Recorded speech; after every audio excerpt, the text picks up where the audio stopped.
Even before the devastating earthquakes hit Venezuela last week, the country's emergency medical system was already fragile. The back-to-back quakes knocked out power in two of the three public hospitals in the hard-hit coastal state of La Guaira. The director of the nonprofit United Doctors of Venezuela tells the New York Times. He says the facility is running without water, leaving staff to wash their hands and clean blood-stained floors using stored water and saline that's supposed to be for IVs. In the nearby capital of Caracas, the city's main trauma hospitals partially collapsed, and there are only 3 functioning public ambulances. A flashlight shortage has also forced firefighters to use cell phone lights to search through rubble. Genevieve Glatsky is behind that reporting for the New York Times and joins us now. So, Genevieve, you write that these issues long predated these earthquakes. What more can you tell us?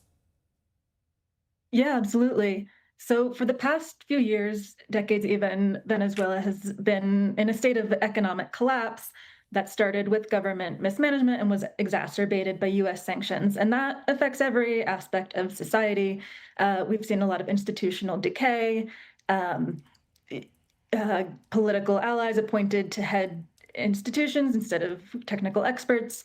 And the public sector salaries have really cratered, and that's caused an enormous brain drain of trained doctors, nurses, medical professionals leaving the country because they don't make enough money to support themselves.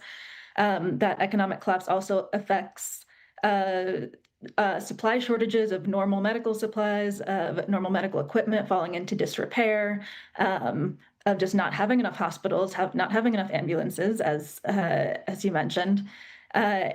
Some nonprofits estimated that before the earthquake, over 60% of Venezuelans did not have regular access to healthcare. So, as one head of an NGO told me, the earthquake didn't cripple Venezuela's health system. It was already collapsed. So was this catastrophe made even worse by this lack of basic medical care? Could more lives have been saved?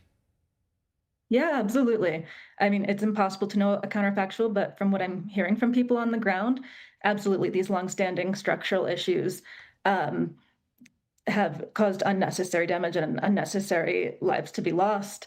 Um, People are being transported to hospitals in the back of pickup trucks, as well as, not the health system, but also just being able to rescue people from collapsed buildings. There's not enough heavy machinery to rescue people, not enough trained professionals. And then even the rescue groups, international humanitarian groups that want to enter, that do have, additional equipment and additional expertise. They are being let in, but the government for the past years has had a hostile relationship with NGOs, with the US, with US allies. And so there aren't those pre-existing relationships to facilitate that aid.